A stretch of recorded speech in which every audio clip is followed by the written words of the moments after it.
أعوذ بالله من الشيطان الرجيم.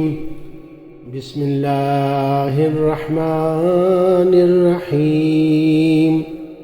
يسألونك عن الخمر والميسر قل فيهما إثم كبير ومنافع للناس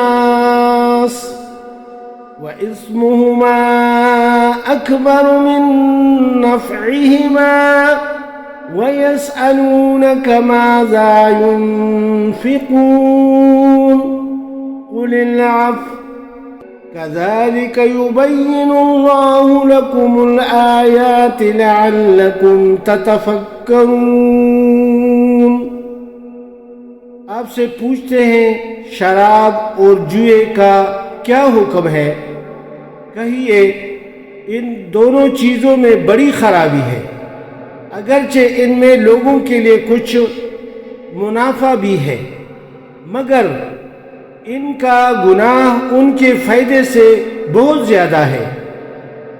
اور یہ بھی پوچھتے ہیں کہ ہم اللہ کی راہ میں کیا خرچ کریں.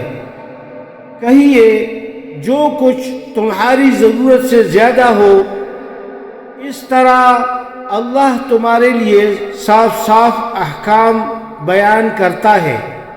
وَيَسْأَلُونَكَ عَنِ الْيَتَامَى قُلْ إِصْلَاحٌ لَهُمْ خَيْرٌ وَإِن تُخَالِطُوهُمْ فَإِخْوَانُكُمْ وَاللَّهُ يَعْلَمُ الْمُفْسِدَ مِنَ الْمُصْلِحِ وَلَوْ شَاءَ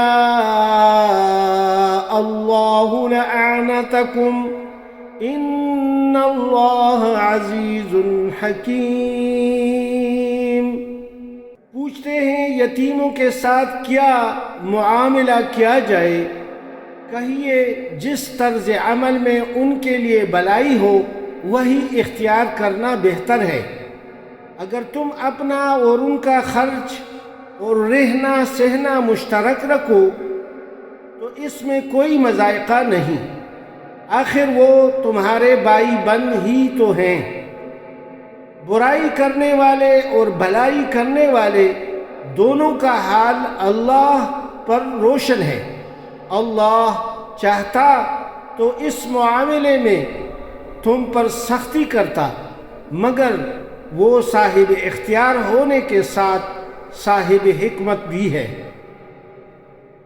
وَلَا تَنْكِحُوا الْمُشْرِكَاتِ حَتَّى يُؤْمِنْ وَلَأَمَةٌ مُؤْمِنَةٌ خَيْرٌ مِّن مُّشْرِكَةٍ وَلَوْ أَعْجَبَتْكُمْ وَلَا تُنْكِحُوا الْمُشْرِكِينَ حَتَّى يُؤْمِنُوا وَلَعَبْدٌ مُؤْمِنٌ خَيْرٌ مِّن مُّشْرِكٍ وَلَوْ أَعْجَبَكُمْ أُولَئِكَ يَدْعُونَ إِلَى النَّارِ وَاللَّهُ يَدْعُو إِلَى الْجَنَّةِ وَالْمَغْفِرَةِ بِإِذْنِهِ وَيُبَيِّنُ آيَاتِهِ لِلنَّاسِ لَعَلَّهُمْ يَتَذَكَّرُونَ.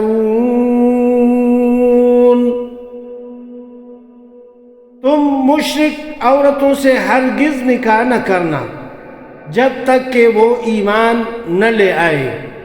ایک مومن لونڈی مشرک شریف زادی سے بہتر ہے اگرچہ وہ تمہیں بہت پسند ہو. اور اپنی عورتوں کے نکاح مشرک مردوں سے کبھی نہ کرنا جب تک کہ وہ ایمان نہ لے آئیں. ایک مومن غلام مشرک شریف سے بہتر ہے اگرچہ وہ تمہیں بہت پسند ہو.